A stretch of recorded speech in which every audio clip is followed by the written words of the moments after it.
Excuse me. I beg your pardon. Huh? What's on your mind, mister? Can you tell me where I can find Bill and Harry Reese? What do you want to find them for? Well, I talked to Bill Reese on the phone. He said to come down here and he might do business with me. This is 819 Brewster Street, isn't it? Yeah.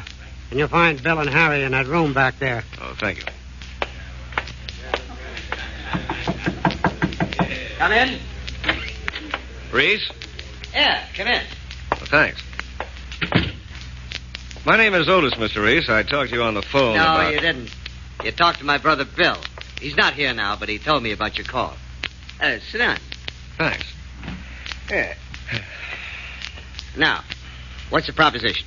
A very simple one, Mr. Reese. Simple for you to think up, maybe, Mr. Otis, but maybe a little harder to carry out? Well, I don't think you'll find that at all. Now, my wife has a diamond necklace worth $50,000. How do you know it's worth $50,000? Because 10 years ago it was insured for that amount. In fact, it still is. Uh-huh. So? So I need cash. A lot of it. Right now. Say, $50,000, huh? Yeah. Mm-hmm. Well, what do you want us to do about it? I want you to steal my wife's necklace. For how much? Well, the necklace is worth $50,000. Yeah, I know you said that. Only we won't get that much for it. And anyhow, we like some sort of payment in advance. Well, I don't have much with me. How about $100? Make it $100 each for me and my brother, and we'll see what we can do. All right. Now, the best time to steal this necklace... Don't bother, Mr. Otis. Thanks just the same. Bill and I'll decide when and where to steal the necklace. You don't trust me? Oh, sure, we trust you, Mr. Otis, but you see, stealing things is our business. We don't try to tell you how to run yours. Now, do we?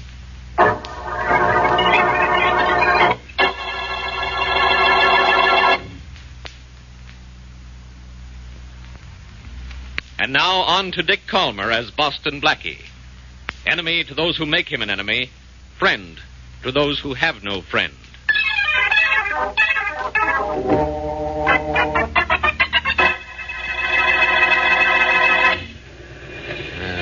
You must have a good show in that nightclub there, Bill.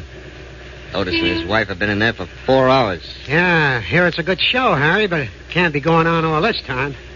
They ought to be coming out soon. Yeah, and alone, I hope. Well, if they're not alone, we just let them go. They'll do it some other time. Yeah, I know. If we don't do something soon, Otis will think we're not keeping our promise and come back for his $200. Yeah, we're going to keep our promise and the 200. There's Otis and his wife now. Oh, yeah, and they're alone, too. Go on, get up there to them. I'll pull up alongside you in a few seconds. All right. Well, Jim, this air certainly feels good. How long were we in that club? Oh, quite a while, dear. But I felt a little... I hope you don't feel like yelling, mister. Huh? Oh, Jim, the man has a gun. Sure. But if you behave yourself, I won't use it. What do you want? Nothing much. Get in the car that just pulled up. Come on, both of you. Why, you ought to... Jim, don't argue with them. They won't harm us if we do as they say. Now, that's what I call being smart. Now, get in, both of you. Come on, come on. Well, we're getting in as fast as we can. Well, not fast enough to shoot me. You have to shove? Yeah. I want to get this over with. Okay, step on it. You bet. What do you men want? We'll talk business when we're around the block. Anybody following us? Nobody in the street knew what was happening. Well, will you tell us what's happening? Sure. Bill. Yeah? Turn left at the next corner. Stop down the block. Okay. All right. Now, let's have that necklace the lady's wearing. Oh, Jim, my necklace. You better give it to him, dear. Oh, Jim. Look. You told him not to argue. Now, don't you start it. Now, give me that necklace and we'll let you go. All right. I guess there's nothing else I can do. Oh, yeah. Hey, there's one thing more.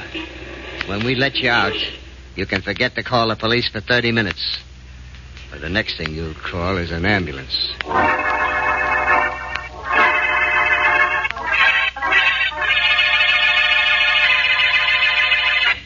We were held up by those two men just a little after midnight last night, Inspector Faraday. A little after midnight, huh, Mr. Otis? Yes. And you didn't get a good look at the men, huh? No, it all happened too fast. Those planned things usually do. You think this was planned, Inspector Faraday? I sure do. They had a car waiting for you, didn't they? Yes, they did. And all they asked for was your wife's necklace? Yes. Then it was planned, all right. And there's probably a third person involved, too. Somebody who spotted you in the nightclub and saw your wife wearing the necklace. Well, I don't know about those things, Inspector. All I know is that necklace is worth $50,000. And even though it's insured, I want it back. Don't worry, Mr. Otis. You'll get it back. And fast. You mean it'll be easy? Sure. From the description you gave me, that necklace is going to be hard to get rid of. And, I have another reason for thinking this will be easy. What's that? Boston Blackie is mixed up in it. And when Blackie's not around to bother me, nothing bothers me.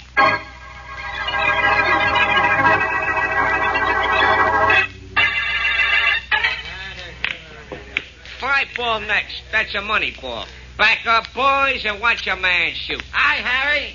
Hey, Harry, what's your hurry? Hey, you're flowing here like a shot. My brother in the back room. Sure, Harry. Bill's back there. Hey, what's the rush? Who cares? I got me a five ball to make. Bill. Hi, Harry. Hey, what's got your head up? Did you take the necklace we heisted down to Mike's? I sure did. Bill, I got news for you. Good news? Figure it out for yourself. You got a double cross from here to China. Huh?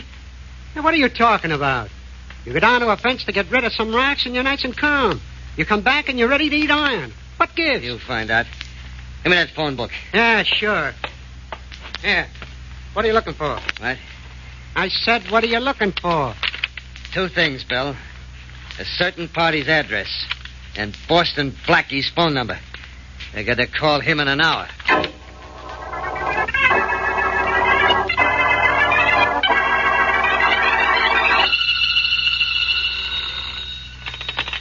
Hello. I want to speak to Boston Blackie. Well, go ahead. This is Blackie. Good. Look, Blackie, I want to explain something about that diamond necklace. What diamond necklace? The one you have. Sorry, pal, but I haven't worn a diamond necklace in years. You don't understand, Blackie. This necklace isn't yours. And maybe this phone call isn't mine either. Who are you? That doesn't matter. I just don't want you to get excited when she brings you that necklace. All you have to When do she is brings me that...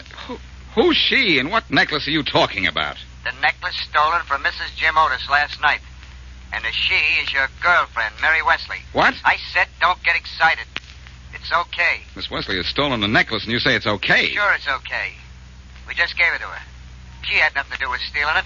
A pal and I stole it. But now we don't want to have anything to do with it either. So? So you take over from here, Blackie. My pal and I are going to take off.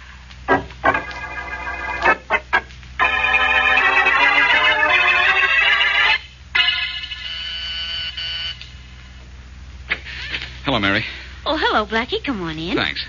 I didn't expect you so soon. Our dinner date isn't until 7:30, is it? No, it isn't. But I didn't come to take you to dinner just yet. Well, let's have it.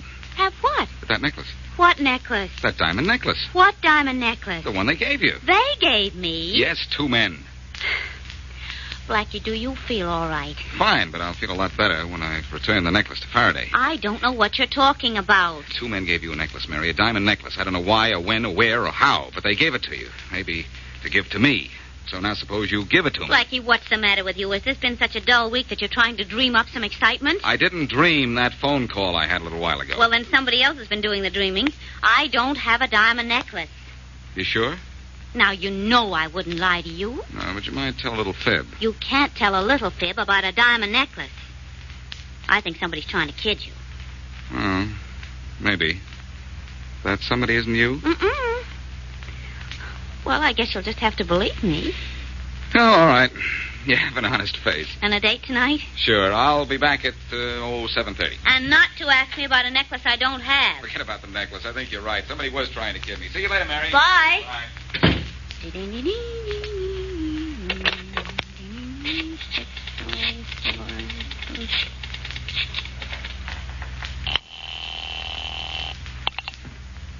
Faraday speaking. Hello, Inspector Faraday. This is Mary Wesley. And this is police headquarters. Don't bother me. I'm not going to bother you, Inspector Faraday. I'm going to help you. Oh, you are you? Well, I'm looking for a $50,000 necklace that was stolen last night. I suppose you know who has it and where it is. Yes, I do know, Inspector. I have it, and it's right here in my apartment.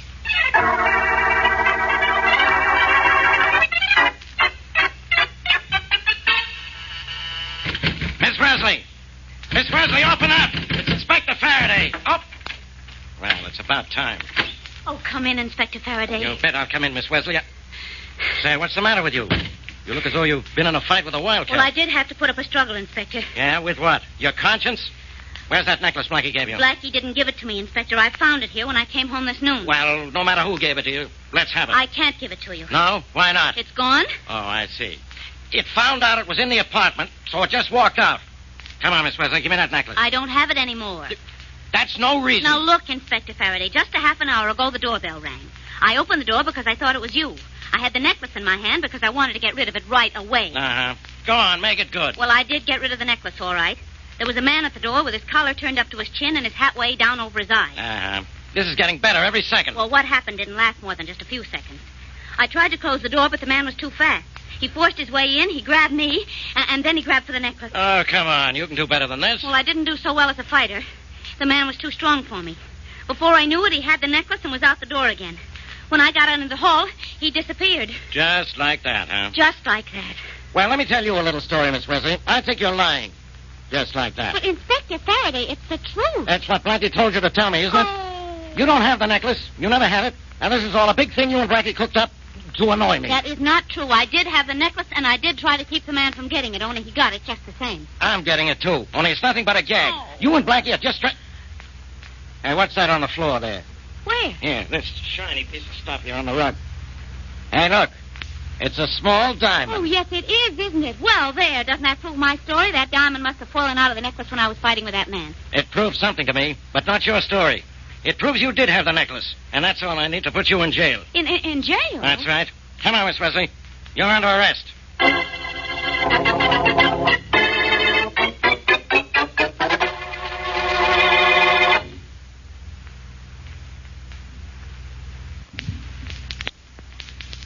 And now back to Boston Blackie.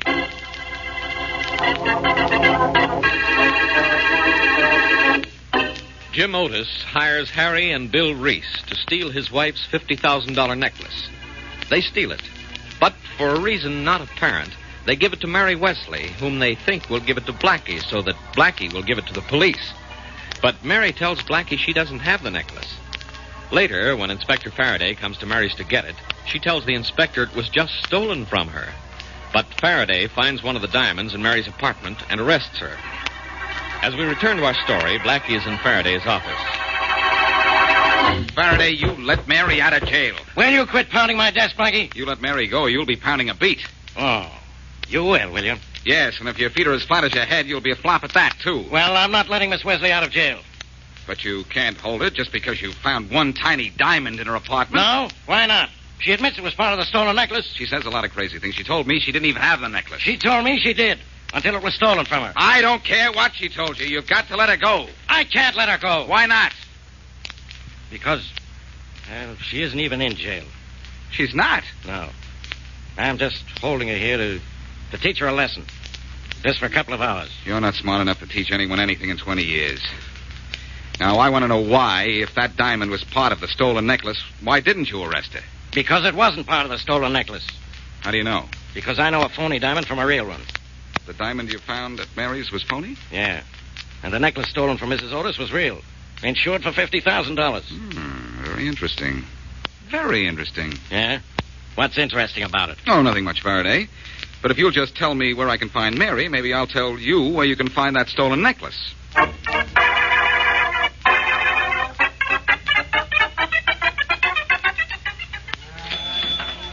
Blackie, did you like it in that phone booth? Or did Shorty have a lot to say? Shorty said enough to give me a start, Mary. Oh, Blackie, you aren't going to get mixed up in this, are you? I'm not in it far enough to be mixed up in it yet. But I Mary. lied to you about having that necklace just to keep you out of trouble. Now, please don't. Get into trouble? I won't. And don't you ever lie to me about anything again. Or you'll end up with Faraday again. Yeah, I guess I did do wrong, didn't I? Well, you didn't do right. Shorty says he's sure the Reese brothers stole that necklace, but he doesn't have any idea where I can find Well, them. good for Shorty. Now we can go home and just forget all about the whole thing. Mm-hmm. You go home. In fact, I'm sending you home. Oh. Because Shorty told me something that gave me an idea. What?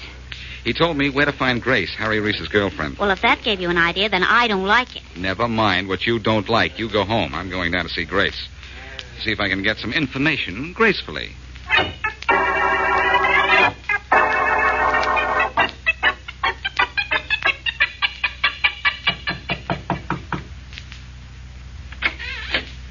Yes? Hello, Grace. Hello yourself. Handsome? You don't know me, do you? No, but I think I ought to. Then you ought to let me in. Sure. Why not? Come in. Thanks. We'll get acquainted faster if I tell you I'm Boston Blackie. Boston Blackie, huh? Aren't you sort of on the wrong side of the tracks down here? I don't pay any attention to tracks except when I hear trains coming. Yeah. You look like an all right guy. But you didn't come down here to talk trains to me. What do you want? I want to find Harry Reese. And why come to me? Because you used to be Harry Reese's girlfriend. Wait a minute. Where do you get that used to be? Well, I don't think Harry has two girlfriends at a time, or have you always shared him with somebody else? I don't share anything with anybody. I'm strictly for Grace, and so is Harry. Or I'll know the reason why not. Well, I'll tell you the reason why not. It's Mary Wesley. Who's she? She used to be my girlfriend until Harry came along. Are you on the level? Sure. And I'm also on the lookout for Harry. So he's gone for your girlfriend, huh? Why, that's... Look, you let me take care of him, will you? Okay. You look like the guy who can do it, too. I can. But I've got to find him first. I'll tell you where you can find Harry. At 819 Brewster Street. Just ask one of the boys in the pool room in front where the Reese brothers are. They'll tell you. Thanks a lot. Okay. But look, don't tell Harry I tipped you off.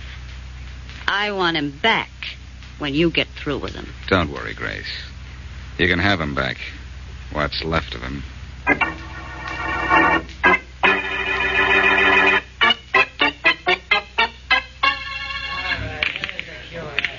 Say, you. Huh? Where can I find Bill and Harry Reese? Who's looking for him? I am.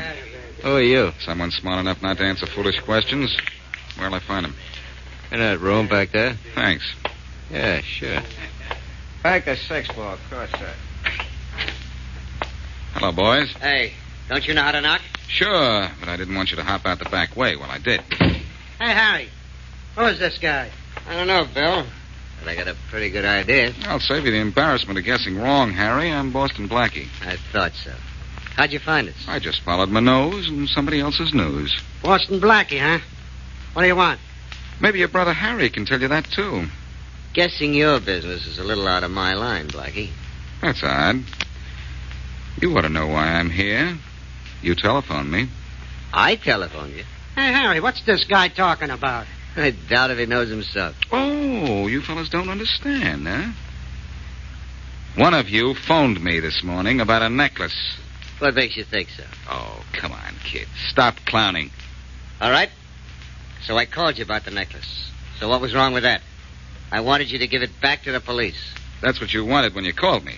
But a little later, you changed your mind. But I haven't changed mine. What are you talking about?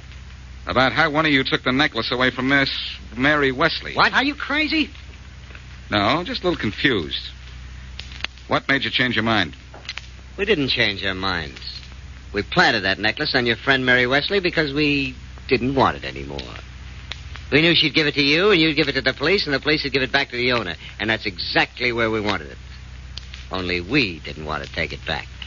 Why did you want it returned? Because it was hot? No, because... Never mind that, Bill. Well, I was... Ah, shut up. We've answered enough questions. You haven't answered one important one. Which one of you went to Mary Wesley's and took back the necklace? And where is it now? Well? Look, am I going to have to beat it out of you? Ah, get out of here. I'll handle him, Harry. Oh, yeah. When you get up off the floor, be a good boy, Bill, or I'll have to knock you down there again. Yeah, what are we going to do with this guy, Harry? Not what you're thinking, Bill. We don't have the necklace. Why should we do anything we'd be sorry for? Look, Blackie, if you want to search the place, go right ahead. No, never mind. Somehow you seem to be on the level. Maybe you don't have the necklace. But when I find out who does, he'll get it in the neck.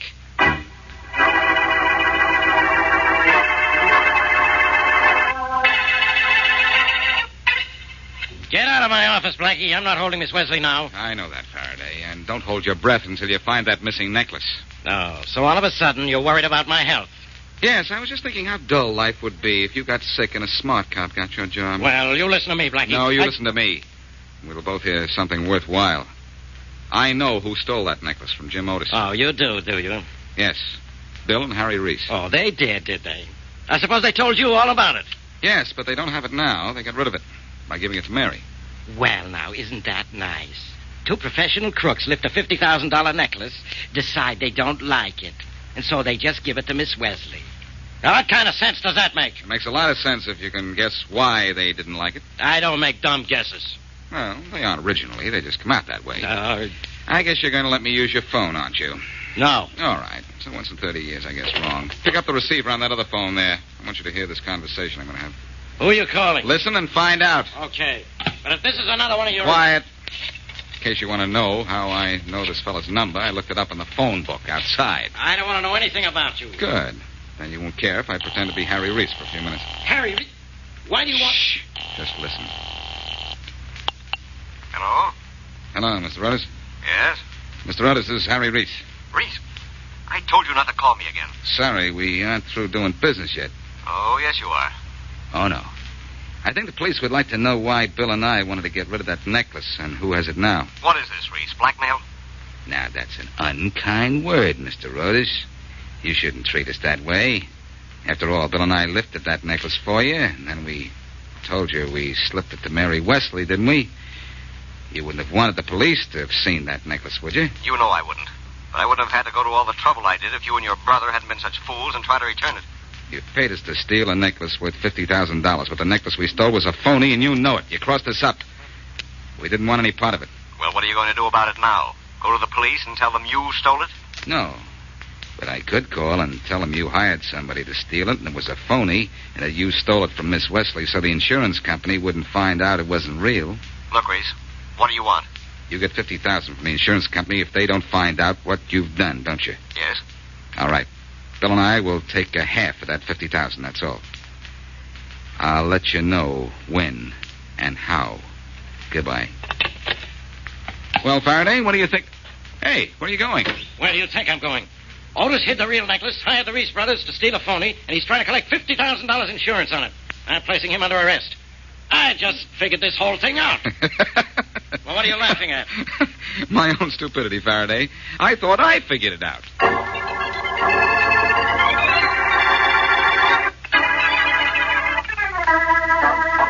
So once again, Inspector Faraday claims that he figured it all out, Blackie? Yes, Mary. But even I was wrong in one respect. You were? Uh-huh. I thought Otis had hidden the real necklace, actually. He'd broken it up and sold it a stone at a time over a period of years. Oh, I see. And his wife had been wearing a paste copy for a long time. Uh-huh. Too bad.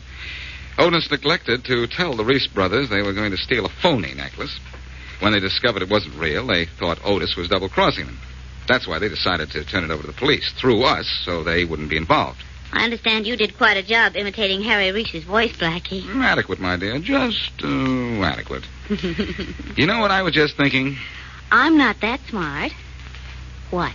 I was just thinking that because Mr. Otis fooled with a phony necklace, Faraday put the bracelets on him.